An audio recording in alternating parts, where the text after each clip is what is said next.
Hey, today we're going to be talking about the WE Scandal. Now, I spent the last year about in North Carolina, and I'm originally from Massachusetts. So I don't really know anything about Canadian politics. I don't really understand parliaments. We spent about one day about it in seventh grade learning about all parliamentary systems. So by no means am I an expert on this. In fact, I know absolutely nothing about it. But I still thought that it would be interesting for me to give sort of a Bay Stater, Massachusetts take on it. So, from my understanding, Justin Trudeau, that's how they say it on the CBC. I would have thought it would be Trudeau, but it's Trudeau. Trudeau is the Prime Minister of Canada. Now, I'm actually going to school to become a minister, but like a Christian minister, which is one of the top two religions that I am. But I guess it means something different there. Anyway, I guess there's like a thing that's called WE, but it's a charity.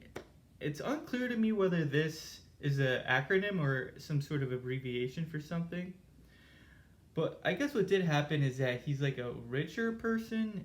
His dad worked as being Pierre Elliott Trudeau and was the prime minister. And I think his mom is Margaret Trudeau, who was like the wife of Pierre Trudeau, if I understand that correctly. And I don't know, I guess his family got paid money when other people didn't. I would imagine this would be the case because while Justin Trudeau isn't, I mean, he's just like a guy.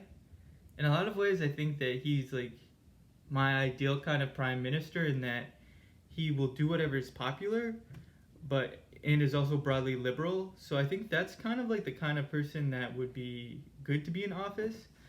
Obviously, somebody who has all my ideologies would be good too, but what's cool about somebody who will do whatever is popular is that oftentimes we're able to convince people of what's popular through the power of like rhetoric, sharing of experiences, facts and feelings combined together.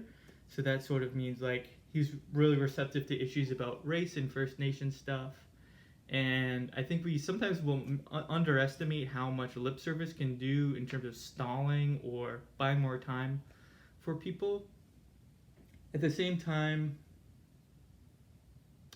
yeah, I'm down. Everyone I know is pretty radical, just because like I'm in seminary and I went to a fancy liberal arts college in New England, and I'm in a punk band, so I don't really know what normal people think. But a lot of the views that I used to think were kind of fringe that I had are now pretty much seen as normal, like that racism exists in this way beyond like having animus towards folks based on the basis of their ethnicity but systems, which is kind of cool because I don't have like there are much smarter people who can explain it. um yeah,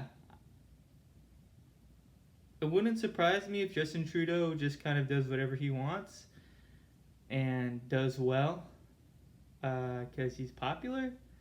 And I think that's one of the things is like people who are pretty attractive, like me. I'm in a great space where I'm attractive enough to joke about being attractive, but there are some people who are so attractive that if they joked about being attractive, it would kind of be like, oh, okay, that's kind of weird. Like, you're Ryan Gosling. But I'm like, I do okay. Um, I mean, but I don't know. I haven't been in public for 4 months, and I sort of fell in love with my reflection. I thought it was narcissism at first, but it turns out I just went crazy. And I don't have any mirrors really in my apartment. I used to live here when I was younger. No, I didn't. I don't know what's going on. Anyway, that is the end of my video. Thanks.